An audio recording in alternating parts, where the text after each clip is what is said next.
అదే RTV app వార్తల్ని క్షణాల్లో చదివే అవకాశం ఉంటుంది. ఒక న్యూస్ పేపర్, ఒక టెలివిజన్ ఛానల్ మీ చేతుల్లో ఎప్పుడు ఉంటాయి. పరిశాన్లో ఉన్నాడు మనిషి, ఆగమాగం అవుతున్నాడు.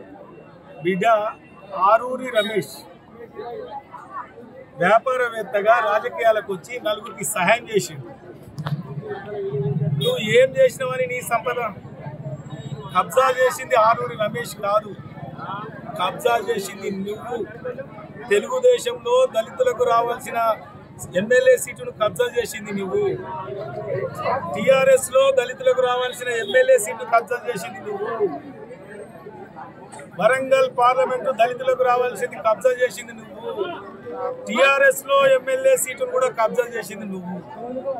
మా రాజకీయ భవిష్యత్తును దెబ్బకొట్టి బట్టగాల్చి నీరేసి పబ్బం గడుపుకొని నీ బిడ్డను ఎంపీ చేయాలని ప్రయత్నం చేస్తున్నాం.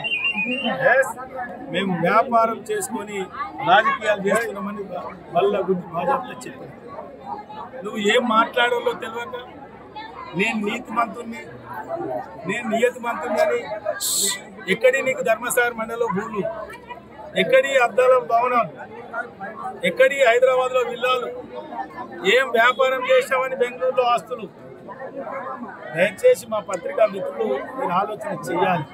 పిచ్చి పిచ్చిగా మాట్లాడితే మరి బాగుండేది. శ్రీహరి నీ ఇష్టం వచ్చినట్టు మాట్లాడితే ఇక్కడ చూస్తున్న దళిత వర్గాలు ఊరుకోవు. నమస్తే అండి. ఇది వ్యాపారం గురించి కాదు, ఓటు గురించి. ఎన్నికల్లో ఓటు వేయడం మన హక్కు మాత్రమే కాదు, కర్తవ్యం. ఎంతో మంది మహా నేతలు శ్రమించి ప్రాణత్యాగం చేసి ఈ అవకాశాన్ని మనకిప్పించారు. అందరూ ఓటు వేద్దాం. ఎందుకంటే ఓటు హక్కు ఊరికే రాదు. నా ఓటు ఎవరికో తెలుసా? అది సీక్రెట్ అండి.